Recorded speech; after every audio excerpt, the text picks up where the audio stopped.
Olá, pessoal. Vamos retomar no nosso curso de células de divisão celular, na nossa aula de número 2, onde trataremos do ciclo do cromossomo na célula e a classificação dos cromossomos. A gente também vai ver algumas estruturas importantes nele. Então, só relembrando, na nossa primeira aula, a gente estudou como que se forma, né, a estrutura do cromossomo.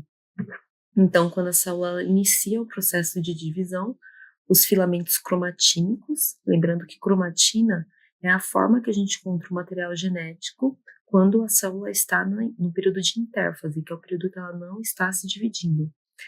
Esses filamentos cromatínicos, eles começam a se espiralar intensamente, ficando assim mais grossos e mais curtos. Nesse ponto, quando eles já estão bastante espiralados, a gente não fala mais em cromatina, mas sim em cromossomo.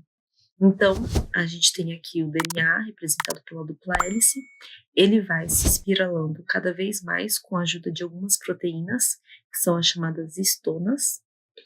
Ele vai se condensando, até formar essa estrutura que a gente já conhece, né, que tem esse formato de xizinho, na qual a gente dá o nome de cromossomo. Então, relembrando que quando a gente fala em cromatina, quando a gente fala em cromossomo, estamos falando da mesma maneira em material genético, entretanto em períodos diferentes da célula. Cromatina, quando a célula está no período de intérfase, e cromossomo, quando a célula está no período de divisão celular. O cromossomo ele tem uma estrutura bastante importante, que é justamente o que vai dar esse formato em X dele, que é o centrômero. O centrômero é uma região de heterocromatina. Então, lembrando que heterocromatina é uma região do cromossomo que está bastante espiralada, que prende os dois lados, os dois filamentos dos cromossomos. O centrômero ele é chamado também de constrição primária, mas existem também outras constrições, né, que a gente chama de constrições secundárias. Então, aqui a gente tem a imagem de um cromossomo, onde ele tem duas cromátides, que vão ser cada perninha aqui desse cromossomo, e essas cromátides, elas são ligadas, né, justamente por esse centrômero, que é a constrição primária. Mas é comum que ocorram também outros tipos de constrição em outras partes do cromossomo, que a gente vai chamar de constrição secundária, que pode formar justamente essa zona chamada de satélite.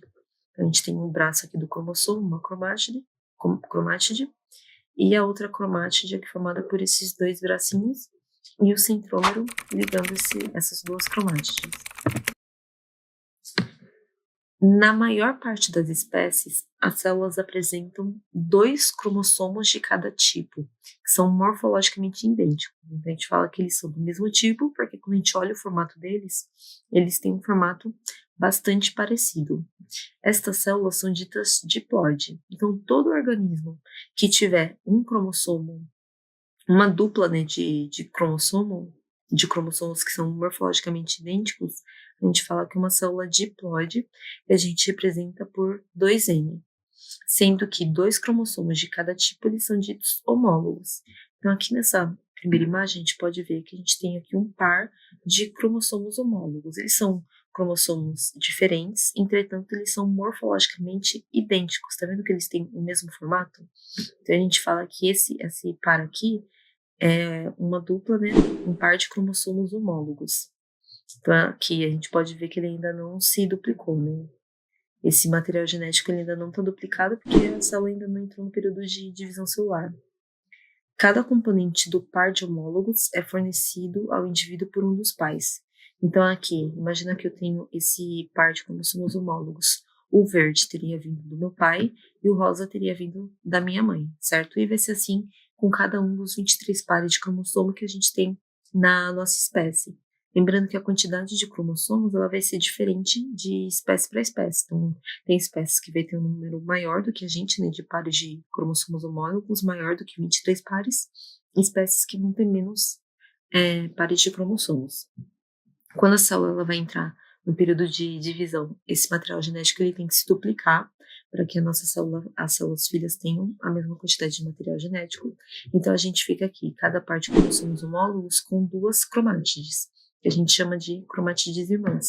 Então, esse meu cromossomo aqui, que veio do meu pai, ele vai se duplicar, aí vai ficar vão ficar essas duas cromátides unidas pelo centrômero, e o cromossomo que veio da minha mãe também vai se duplicar, formando duas cromátides irmãs também unidas pelo centrômero. Essa imagem aqui, ela mostra justamente o cariótipo humano. Então, tá vendo que eu tenho 22 pares de cromossomos autossômicos e um par de cromossomos sexuais. E esses pares, eles são divididos justamente pelo formato. Então, se a gente observar aqui, cada um desses pares, eles são formados por cromossomos que têm basicamente o mesmo tamanho e mais ou menos o mesmo formato. Então, por isso que eu consigo fazer essa divisão. Então, aqui nesse primeiro par de cromossomos homólogos, eu tenho um par que veio do meu pai e um par que veio da minha mãe. O segundo par, a mesma coisa. Um deles veio do meu pai e um deles veio da minha mãe, e assim sucessivamente até chegar no cromossomo 22. Eu falo que até o 22, eles são cromossomos autossômicos, é justamente porque eles não são cromossomos sexuais. A 23ª dupla é justamente o par XY, que são os cromossomos sexuais, né? Que são os Olá, responsáveis peço desculpas por interromper sua aula por um breve momento, mas tenho algo importante e vantajoso para compartilhar com você. Se você está gostando desta aula, tenho uma ótima notícia. Agora você pode levar sua experiência de aprendizado para o próximo nível fazendo sua matrícula em nosso site. Ao se matricular, você terá acesso exclusivo a uma série de benefícios. Primeiro, você pode baixar a apostila completa do curso em PDF, perfeita para acompanhar as aulas e revisar o conteúdo sempre que precisar. Além disso, ao concluir o curso, você terá a oportunidade de adquirir um certificado de conclusão, um grande passo para o seu desenvolvimento profissional e acadêmico. E sabe o que mais? Ao assistir às aulas diretamente em nosso site, você terá uma experiência de aprendizado sem interrupções ou propagandas.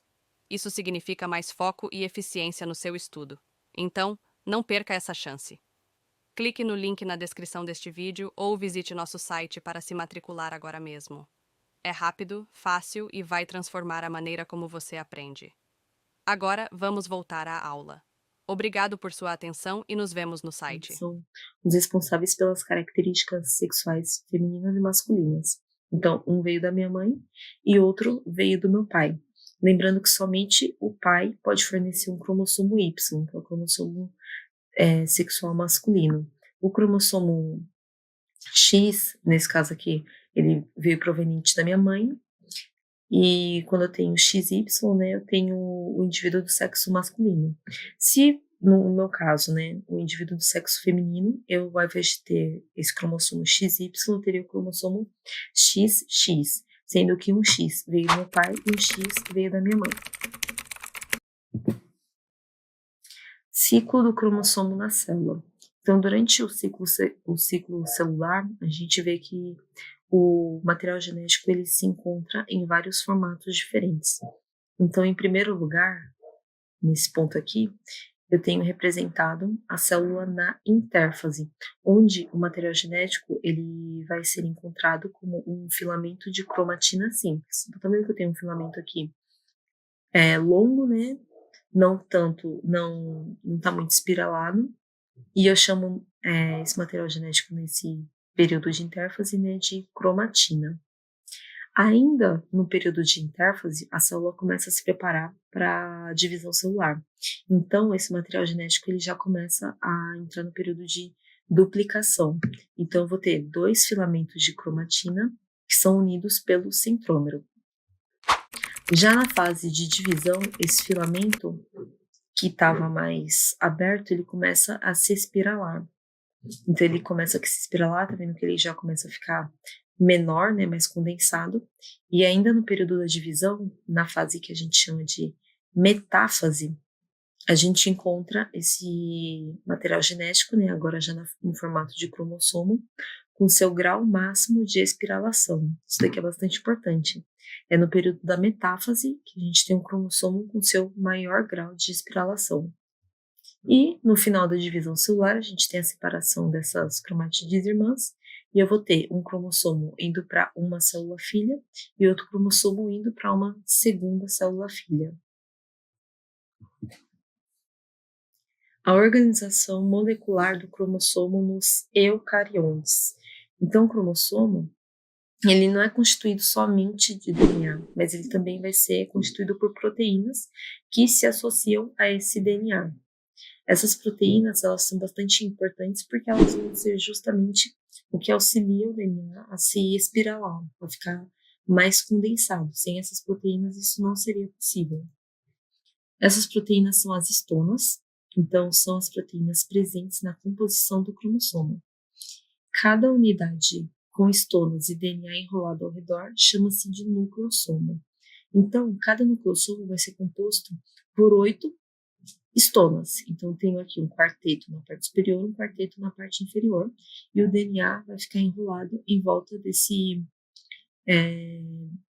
dessas 8 histonas. E essa estrutura inteira das 8 histonas com material genético a gente chama de nucleossomo.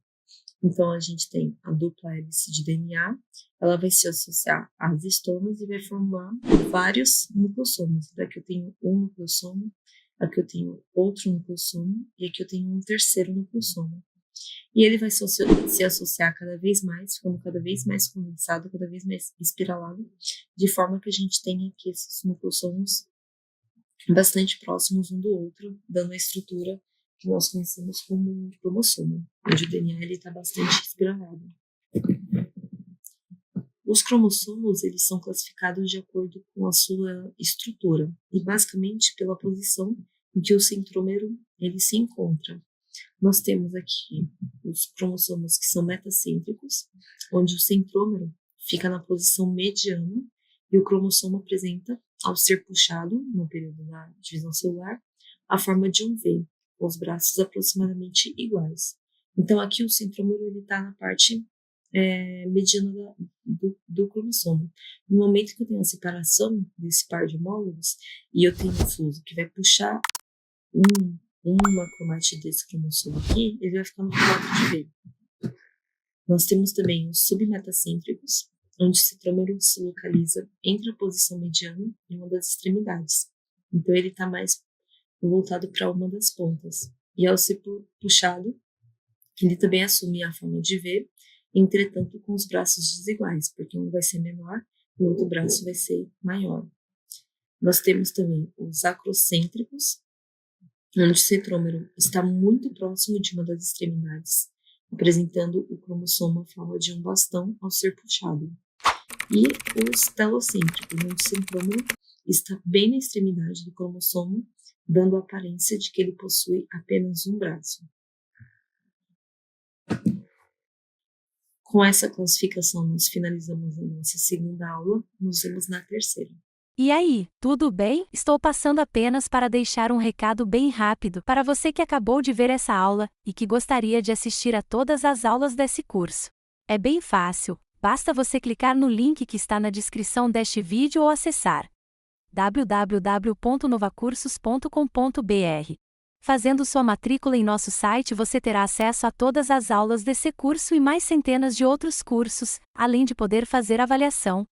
E caso você queira, poderá estar adquirindo o certificado com um valor bem acessível. Esse foi o recado que eu queria dar, aguardo sua matrícula. Até breve!